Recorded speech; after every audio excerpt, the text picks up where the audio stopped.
Hello everyone, and welcome to Right Wing Rising.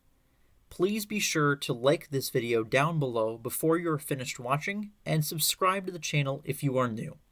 So this video today is going to be a little bit different from the ones that I normally make, which are normally spent previewing primary elections and elections that will be happening this November in my 242 Win series, recapping primary elections that have happened, talking about the Republican and Democrat nominating processes for the 2024 presidential election and how that has gone so far this year for either party, discussing the state of the Republican Party and opportunities to move it more in the right direction, both from a policy and electoral standpoint.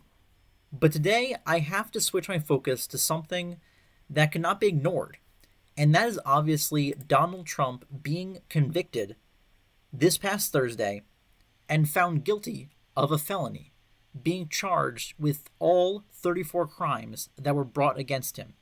Obviously, this is getting wall-to-wall coverage in the media, and a lot of conservative YouTube channels like mine are talking about this big, shocking news story and the big development in the presidential race first and foremost.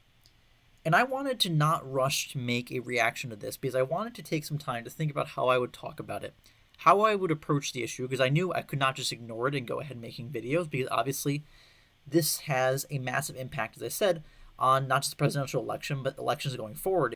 So I decided to use this video as a chance to not only expose the political hit job that this trial was, but also to bring attention to how the establishment, the media, and almost all powers that be in America are working and conspiring against the conservative movement in this country and anyone who has values that are slightly to the right of modern-day society. The charges brought against Trump allegedly had to do with the falsifying of business records on his end to hide hush money given to cover up an alleged affair from almost 20 years ago at this point and 10 years prior to the 2016 election. The judge overseeing this case, Juan Merchan, is a justice on the New York State Supreme Court and is far from what you would call an independent and fair arbitrator of such a case. He is a known Democrat. He donated to Joe Biden in 2020, to a progressive turnout project, and to a political action committee that was dedicated to stop Republicans from being elected. And sure, he only gave $35 to these three sources combined, but whether it's $35 or $3,500, it shows that he is actively against Republicans and actively a partisan Democrat. And his daughter has worked in the past for a progressive consulting firm and represented Democrat-aligned groups. This is not someone you would see as unbiased. He's not a registered independent. He is not politically inactive. So that was already slanted against Trump from the start, especially when his last donations were made in the 2020 election towards Joe Biden and the Democrats to defeat Donald Trump, who is now the defendant in the case that he is presiding over. You're telling me you could not find a less biased judge and had no open history in a big or small way of opposing Donald Trump politically. Furthermore, Alvin Bragg, the prosecutor in this case, the local district attorney in Manhattan that led the effort to indict and convict former President Donald Trump, is an elected official. He's not an appointed official. And he ran for his current office in 2021 and campaigned in that Democrat primary and promised to go after Trump if elected. And now, having been elected, Bragg is fulfilling that promise to go after Donald Trump. That is literally the definition of a political hit job and political persecution. The fact also that Trump was tried in Manhattan, which votes about 90-10 Democrat in most elections, his defense team's request to change the location of the trial to somewhere that was slightly less of a liberal area so that the jury would be less likely to be made up of people that had mostly voted against and been opposed to Trump in the past. Judge Merchan blocked the defense team from calling key witnesses that would have helped make their case and refute the guilty charges being brought against Trump, or that would have made the case for the dismissal of the trial by proving the charges to be false, non-criminal, or at least not charges that could be brought to the level of a felony. Experts that Trump's team wanted to call to provide such clarity to the charges and the case were denied.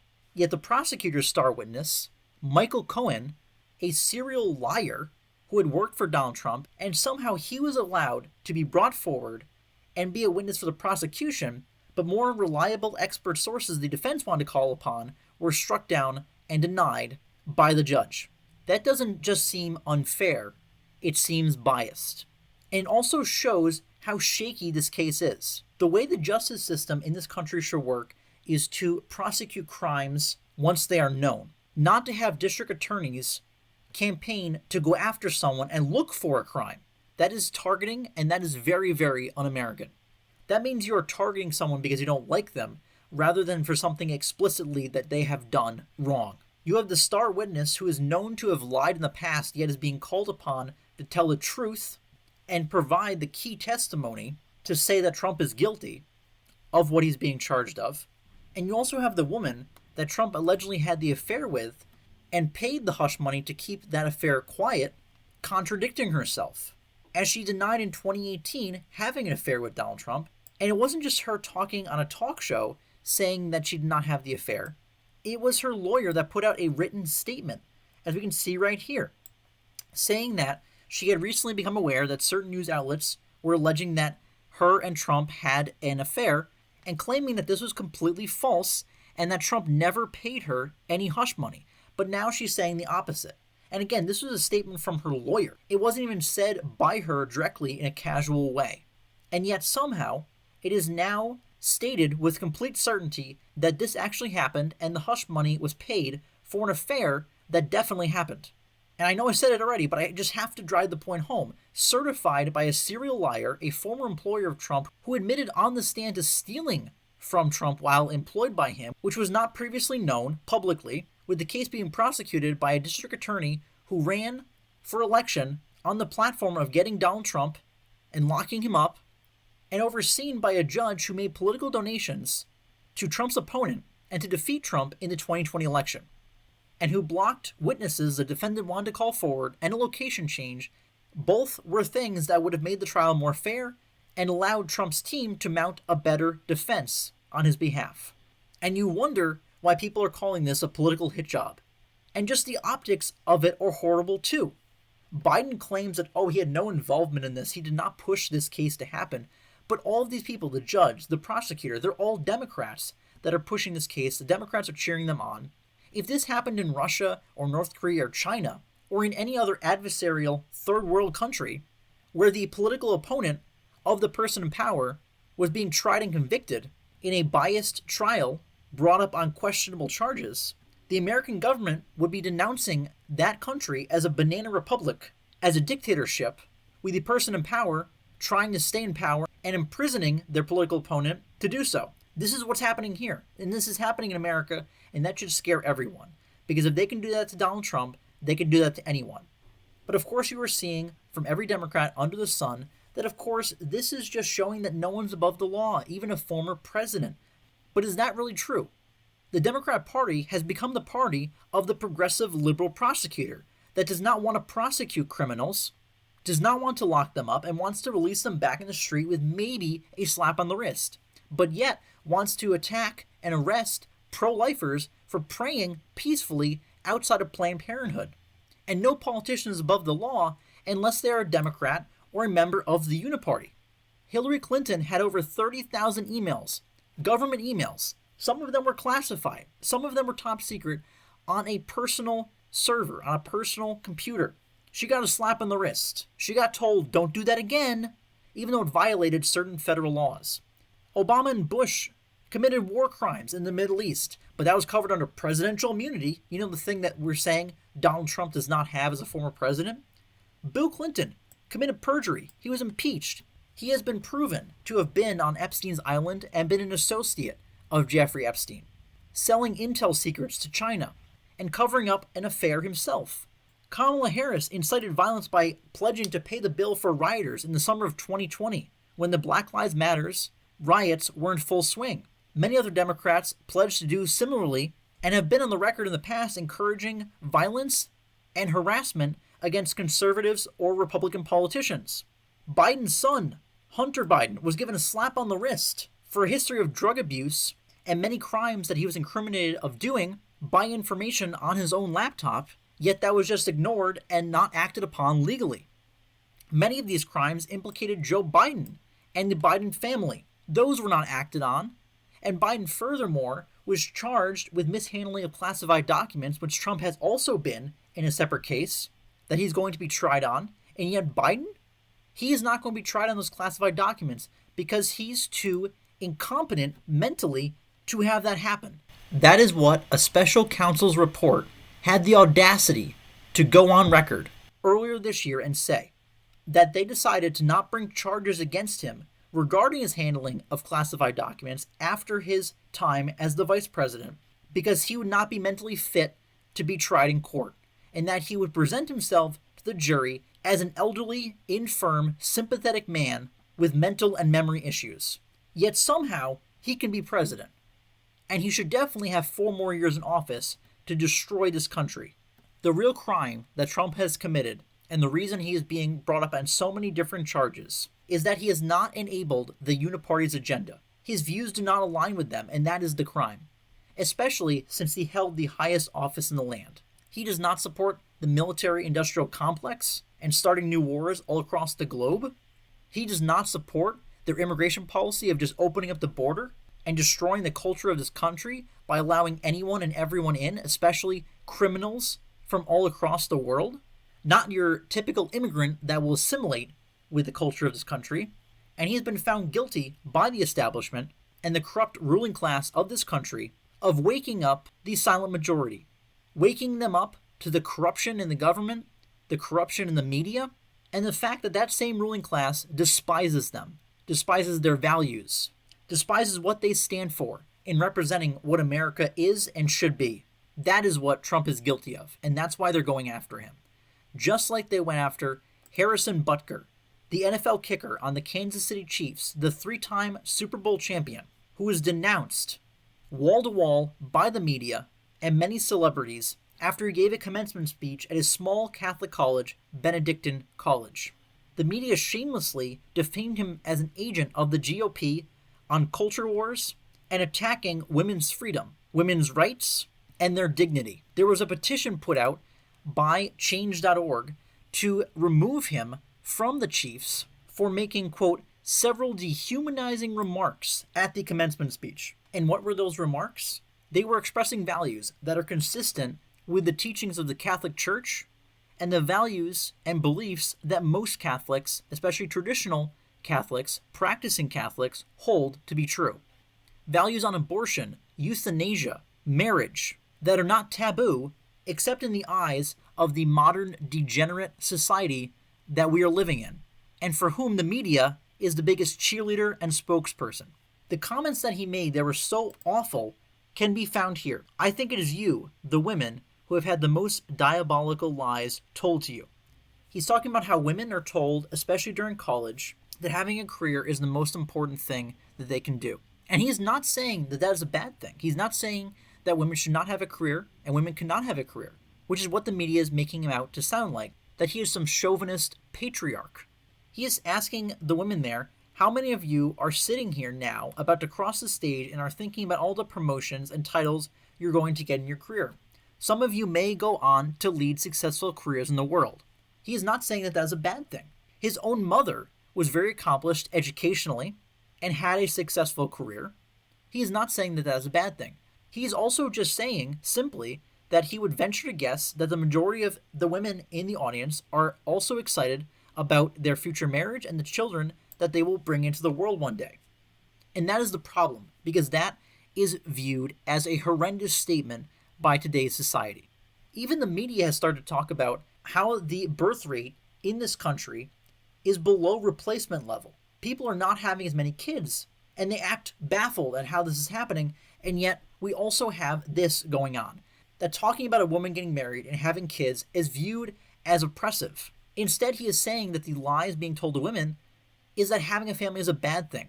Instead, if you read the later part of his speech, he talks about how he loves his wife and how great of a mother and a wife that she is to him and his family. He actually teared up while talking about her. And the speech got loud applause from the Catholic audience that he was giving it to. Why is the media talking about a commencement speech at a small Catholic college. That's what needs to be talked about. And that is, of course, because he is a famous figure. He's an NFL star, and he is not voicing the opinions that most other celebrities do, aligning with the values of the world. Instead, he is promoting traditional values of being pro-family and touting Christian values and touting his Christian beliefs openly. Those are viewed as sins in the modern day. And context is important. It is very, very common in Catholic communities and Catholic colleges for couples to get engaged shortly after graduation and start a family and have kids.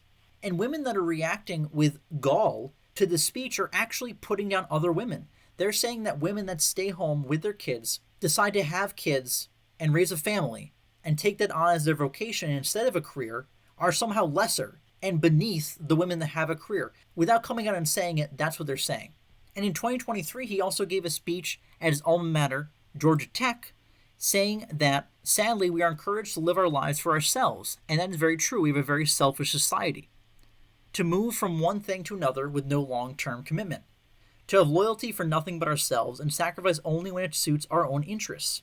This loneliness is rooted in the lies of being sold about self-dependence and prioritizing our career over important relationships.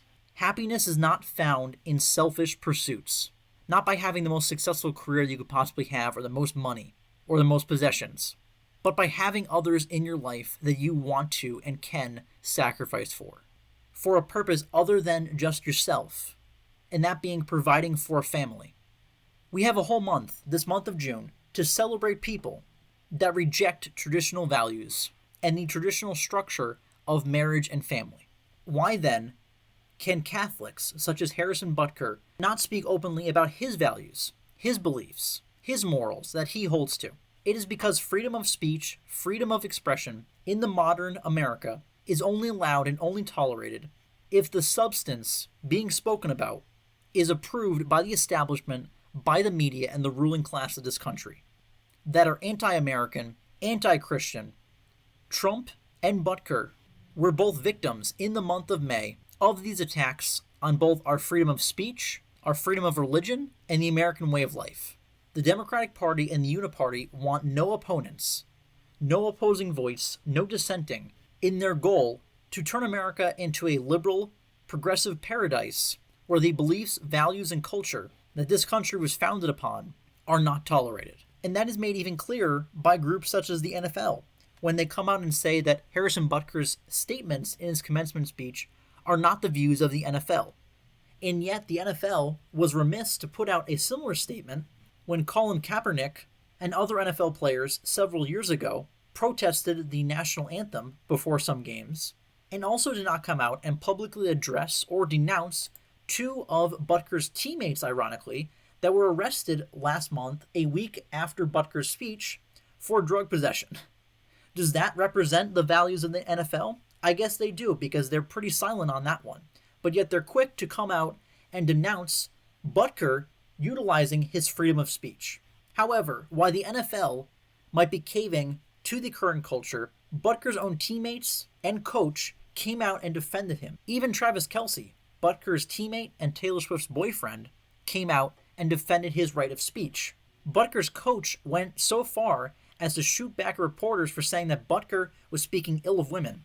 And his teammate, quarterback Patrick Mahomes, came out and also confirmed that Harrison Butker is of great character, shows respect for people around him, cares for his family, and wants to make a good impact on society. And while the most noise around Butker's speech is controversy and attacks by the media and celebrities, many people have also come out and supported him and applauded him for professing his Christian values and holding to traditional beliefs and speaking out about the current state of society, so much that his jersey became the top-selling NFL jersey at one point during the month of May and still ranks as one of the top-selling NFL jerseys across the board, showing that not everyone disagrees with his statements and that a large chunk of the American public actually hold to his values and at least support him expressing them. And in Trump's case, we can see that Biden's approval, ironically, reached its lowest all-time, dipping below 38%, and his disapproval is above 56% following Trump's conviction in New York, showing that this might not have the positive effect on the election for Biden and the negative one for Trump the Democrats had hoped. And in the following 24 hours after his conviction, Trump raised over $53 million in a record fundraising haul, mostly from small dollar donations from people around the country. Americans, especially those that are conservative, those that are Christian, those that are Catholic, know that for so long they have had no voice in the media, in higher education, in education in general, in the government, in pretty much any institution nationwide that has any real voice. And they see that the man that gave them a voice in government is being attacked by that same system that hates them, and that it is persecuting him for trying to make them relevant again. And they despise that, and it makes them hate the system even more and support Trump even more. Conservatives have to have their eyes wide open about what is going on in this country. The media likes to term Republicans fighting for their social conservative values as culture wars. And ironically, we are in a culture war. We are in a fight for the future of America between two differing directions. The direction that the Uniparty wants us to go in, that we are currently being pushed in, that of a globalist state with open borders and immoral society where Christian values are squashed. It is a very anti-American direction and directly opposing the America that past generations lived under. And the other direction is being pushed by average, hardworking Americans who love their country, who do not approve of their Christian conservative values being stepped on and mocked. This is not a time to be silent. It is a time to speak up. It is a time to have people like Donald Trump in the White House, people like Harrison Butker using their platform to speak out about their beliefs and against the current trajectory of our world, and to place an ever greater importance on electing people to all levels of government that share and will fight for the values that we hold near and dear as Americans, as a majority Christian people. Therefore, I thought it was fitting to talk about these two topics because it reinforces the theme of this channel, that we need conservatives to win all across the country this year to preserve America as we know it, to give our movement and our side an actual voice in government and a chance to save the future of America. Because the current state of our country and the path that we are on are best summed up by Harrison Butker to support the points that I have made in this video. The world around us says that we should keep our beliefs to ourselves whenever they go against the tyranny of diversity, equity, and inclusion. We fear speaking truth because now, unfortunately, truth is in the minority.